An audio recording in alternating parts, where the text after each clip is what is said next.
Things first, Doechii and Gaga, they have been teasing a collaboration called Runway. It's for the new Devil Wears Prada movie, and the song has come out, and people are roasting Doechii, calling Doechii a flop, calling Gaga a clown. They're saying they're making RuPaul's Drag Race music, and Doechii is a flop. It's just a whole conversation online right now. And me personally, if you look at it through the lens of like a regular collaboration song being made, yeah, it sounds trash.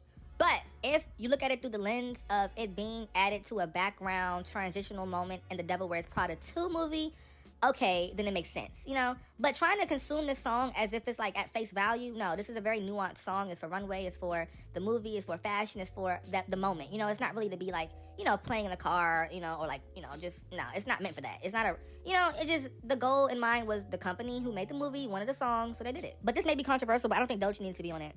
I don't think Doechii needs to be on it at all. I don't think it was needed for real with Doechii. Doechii's rapping was okay, but I just didn't like it like that. It was just okay, you know? That new Gaga song, or should I say that new Doechii featuring Lady Gaga song, it's a bop. It's definitely a bop, but it's people out here defending, like, Gaga's vocals are, they sound like they come from a sample. They don't even sound like she said. I don't hate it. It's a good song. It's a good, like I said, it's a good Doechii song, but Lady Gaga, she's in, they say, oh, technically she's in verse. I'm like, she's saying 2 words during the chorus, and then that big, belting, chorus-sounding part is not until the very end. Don't, like, she's a feature. She sounds like she's a feature on the song. It's coming from a little monster my whole life. Sounds like she's a feature. I'm really much looking forward to the other songs, and I really hope that they could have kept this no shade in the drafts. It felt very, rushed. I don't know. Like I said earlier, it's not bad, it's not terrible. Like I said earlier, Doechii's verse was okay. But like I said earlier as well, in the context of what it's for, it does a great job. But just in general, this song, y'all, this could have been done with Madonna or somebody else. You know, like, it just, nah. Moving on to the come dump Cardi B. Cardi B reached out to Offset after the Florida shooting amid their divorce. People are saying, okay, I mean, of course she did. He's still the father of the 3 children at the end of the day, the F. And me personally, I feel like Cardi B wanted a reason to reach out to him. No shade, let's be real. I understand, you know, the kids and stuff, fine. But I do feel like Cardi B wanted a reason to reach out to him. I think she low-key misses him. You know, like, I genuinely think so. There's no way you have 3 kids with somebody and all this time and marriage and history, and you just don't care about them no more. You know, that's just not how life works. Okay, and Cardi B, you know, she's kind of weak when it comes to her emotions. She's emotionally impulsive. She doesn't have any boundaries. She doesn't know when to stand on business. She just emotionally is a very weak woman. So I honestly feel like when it comes down to it, she was going to fold. And no shade, I would not be surprised if she folded a few weeks ago, before this, or even a month ago. You know, I wouldn't be shocked that they're in communication right now. No shade, I would not be shocked. I wouldn't be shocked if they had a few little quickies over the past few months. You know, she a cum dump. I keep telling y'all, that's all she is a cum dump. 4 or 5 kids. She gonna have 9 by the time she's 35. I promise you that. I promise you. Okay? And also, you know, I'm glad she reached out to Offset, but think about people like Offset, think about people like men like Offset, is they take that as a sign, okay, bet I still have access to this bitch. I still have backdoor access to this slut. So it's like, they're gonna take that as a moment. And you know, it starts off as her checking up on him when he gets shot. And then it slowly gets into updates about the shooting and everything, you know, and it slowly gets into, okay, come over and, you know, come check up on me, you know, make sure, you know, and then, you know, it's a little break, you know what I'm saying? The time goes away, because, you know, it gives Cardi B enough time to think he changed and he's a different man now, okay. Then after a week, he invites her over, you know, and you know what happens after that. But knowing Cardi, like I said earlier, y'all, she probably already been riding that dick after she leaves Stefan's house, okay? So honestly, in my opinion, though, I don't think this is bad inherently. Like, you know, like they said, they got kids together, like they, you know, cool, that's fine, it's respectful, it's cool. But I know she's been wanting to talk to Offset if she hasn't already. But do y'all think it was bad? Do y'all think it was messy? I don't know. Some people say, well, you know, Offset don't care about you. He don't be checking up on you, and he never cared about your mental health or well-being. Why should you go care about him? Because I guess she just, like I told you, she's emotionally weak, so she can't stand on business like that. A lot of people, when it comes to a man or a past relationship, they just get weak in the knees. And no matter how bad they got done by that person, like, they get drunk and start calling a nigga. What are you doing? Put the phone down. Like, put the phone down. I be having my friends around me. They be calling niggas. And didn't he like break your computer last week trying to go through it and find a nigga? Like, what are you doing? Why? Like, and you calling him because you drunk? Like, that's type of, like, I don't, like, you see what I'm saying here? Like, a lot of people just don't really quite get it. But that's Cardi B. But y'all, you know, there has been people saying that they're gonna get back together. I don't know. I can see them still smashing on the low, but like going public and being back, nah. I can't see that ever. Like, that's just nah. You know, they may get caught out somewhere one night on a random, like, you know, Tuesday next year, but like long term, but back in each other's faces again, nah. You know, she with Stefan now. Stefan got the front row, front door access to that cooch. Okay? But child, this is crazy to me. Offset, are you getting better? I heard you got sued by the casino. Pay them dues, baby. Pay them dues. Okay, $100,000. All right, this gambling gonna almost cost you your life. Okay, it's ruining your life actually. Yo, I realized something, like, you know, when you don't have self-control, that thing can ruin your life. Like, whether it's women, whether it's money, whether it's gambling, whether it's scamming, whatever it is, it can ruin your life if you don't take control of it at some point. I don't care what it is. Like, it starts off small, gets big, and then you looking around like, damn, what the fuck happened to my family? Bitch, you gambling. You going broke now. Moving on to JT, y'all. She has a new song coming out called Numb, and everybody loving it. You know, everybody's loving the sound, and everybody's praising JT because she has found her own lane in rap.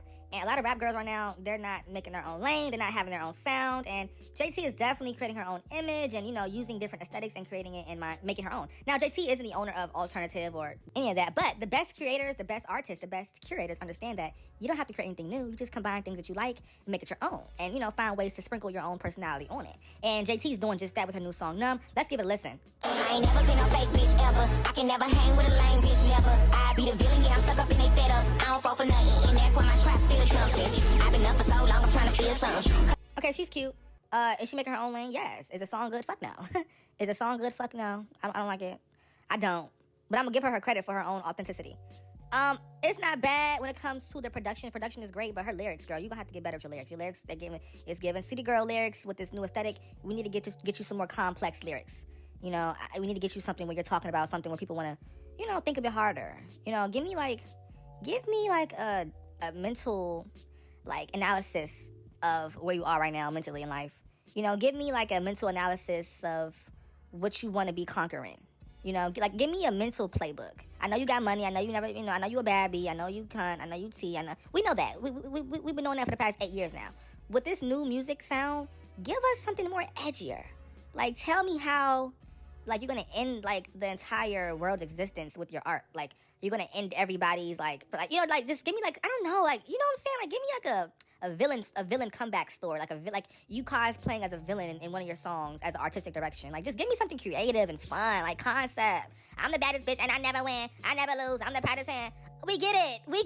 We know you're the baddest, JT. And I love JT down, but, like, I want her to give us some more creative angles of her music when it comes to topics. You know, give me, like, talk about how you have, you know, taken over fashion and your goals with fashion. And, like, you know, like, you can make a song called, like, Archive. You know, like, you know, with, like, archive. I'm that bitch, yeah, archive. Like, give me something, like, just something, you know? Like, give me something about, you know, just that. Deeper meaning, okay? We know you pretty. We know you that girl. We know your body T. Moving on to Department of Justice. They are opening an investigation into the NFL. Ooh. Jay-Z, you going down. They said, watch them dockets. Oh, my goodness gracious. The U.S. government is about to completely blow up the NFL's TV contracts. And if they win, you may never have to pay for another streaming service just to watch a game ever again. So as we all know, watching NFL games every single year keeps getting more and more complex. To watch every single game of the season, you have to have ESPN, Peacock, Netflix, Prime, and YouTube TV. And soon enough, we're going to start seeing these shitty Thursday night games on Tubi and Fubo, or even the TV on your refrigerator, which of course will cost another $12.99 a month. But between all these add-ons or secondary streaming services, it costs fans $1,500 a year to watch every single game. But interestingly enough, back in 1961, the government granted the NFL an antitrust exemption through something called the Sports Broadcasting Act of 1961. And basically what that allowed the NFL to do was negotiate these giant TV broadcasting deals as one big monopoly. But the only catch was these games had to be free on over-the-air broadcast TV. But over the past few months, the Department of Justice was like, wait a minute, what the hell happened to that? Which now, moving on to Beyonce's Lemonade, it will be reimagined as lullabies for children on its 10th anniversary by Rockabye Baby. The project will feature tracks like Sorry and 6-Inch Heels with bells and xylophones. Why the fuck is a child need to hear a reimagined version of 6-Inch Heels? Huh? Why would a child want to hear a reimagined version of When He Fucks Me Good, I Take His Ass to Red Lobster? I'm confused. Suck on My Balls, Pause. Isn't that on Sorry? What? Nah, this ain't gonna work, boo. Y'all coulda did Renaissance. Y'all coulda did that. Y'all coulda did 4. Y'all coulda did Cowboy Carter, if that. Why would y'all pick Lemonade, the most darkest, heaviest album of her entire discography? Like, why would you shoot, what you gonna do for All Night? What you gonna do for this song, Formation? Okay, toddlers, now let's get in line. Huh? What? That don't even sound right. Like, y'all playing. These companies be playing, like, they be playing bad. Who reimagined version of Lemonade for kids as lullabies? Beyonce, you have kids. Would you want your daughter hearing this? Rumi? Would you want your son, Sir Carter, hearing this? No, you would not. No, you would not. I would want that for you. Okay, moving on to Drake and Ariana Grande. Yes. Drake liked Ariana Grande's 8th album teaser post, marking his first interaction with her since the Get Well Soon teaser back in 2017. They said, would you be here for a collaboration? I would. Ariana Grande has collaborated with everybody in the big 3, but Drake, she has a Lil Wayne collaboration. She has a Nicki Minaj collaboration about 3 or 4 times. They always have songs together. And a Drake song with Ari would be great. Like, what? Complete the trilogy, little girl. Ariana, little girl, I'm talking to you. Little ass ponytail, come to the front, okay? I need you to hop on the song with Drake. No, come closer. Why you walking away from me? You're not slick, little girl. Put the tan on, spray tan on your skin, and I want you to do a song with Drake. And I don't care what the label says. I don't care. You need to come back to the urban side. Ariana, you told me you want to be white again? I don't care. Okay, little girl? What I say goes. You listen to me. And put the ponytail back in. I want it high up, like anchored high, long down to your butt like you did in 2019. And bring that spray tan back. And I need you to add some more black scent. Thank you. And collab with Drake, or else I'm blocking you on Instagram tonight. ASAP. No Rocky. Hey, Summer Walker, you should be ashamed, little girl. You should be ashamed. Summer Walker is on here trying to scam her fans? What? You scamming fans? Girl, just go on tour. Just go on tour. Get some, okay, anyway, y'all. So she's on Instagram saying, y'all, okay, y'all, come make some coin. I had to put y'all on, too. This app literally pays you just to play games on your phone. Productive/fun way to pass time. Leaving the link on my story next if you want to try. Heart emoji, bow emoji. Then she gonna say, earn from playing games. If anybody is gonna tell you you can earn money from playing games on your phone and you believe that, you're silly. And if you do earn money, it's like pennies and like a few dollars. Or it takes so much time to even earn anything. And no shade, Summer, you should be ashamed of this. But no shade, though, I don't think she's not really that rich like that. She's not that wealthy. Like, she got money from the industry, but she don't have no business. She don't have no touring deals that's always coming in. She don't really get brand deals like that for real. She's low-key, she's not broke, but she's not really, rich like that. A lot of people in the industry are not that rich when it comes to having coins. She probably got $100K for this ad. I get it, $100,000 is cool. You in the bed, post a picture in your story. Hey, listen, would I do it too?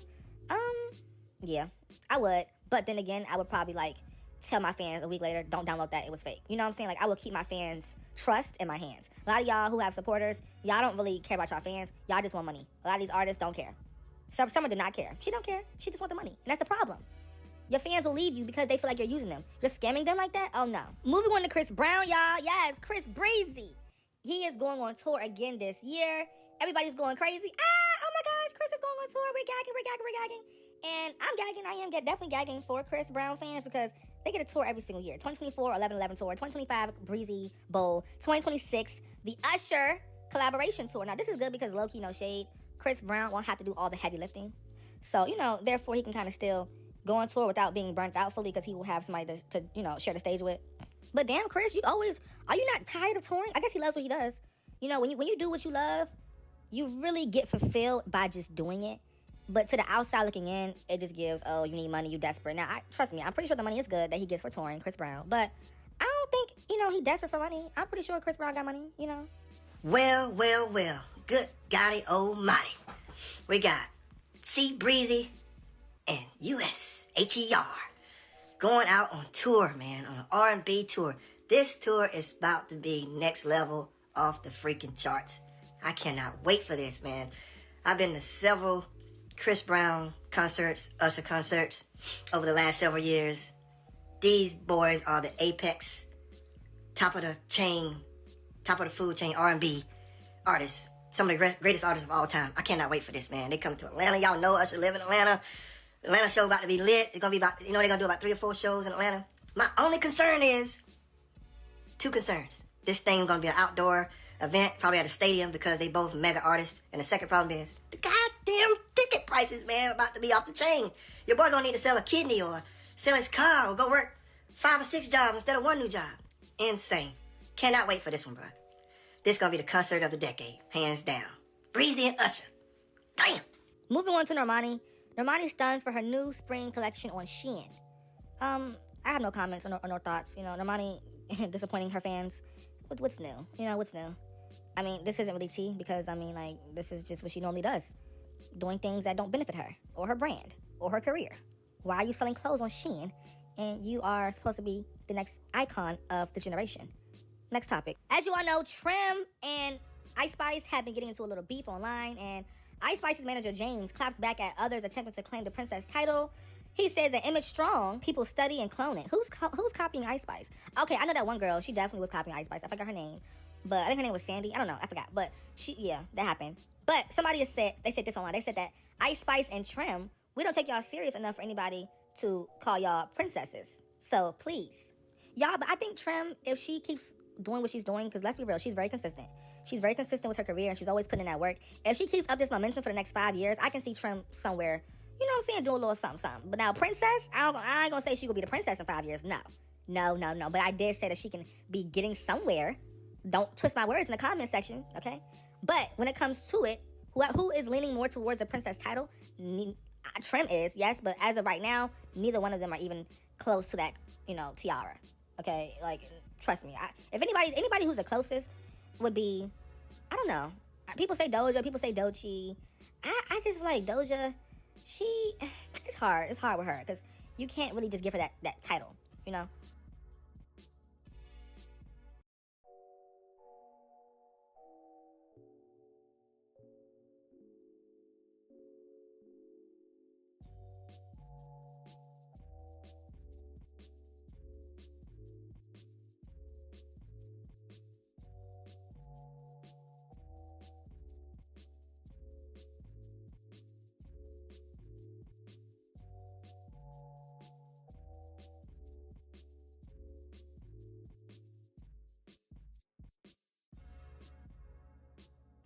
Ow, wow, wow, wow. Social media right now is having a crazy moment right now because they miss Nicki Minaj. They do.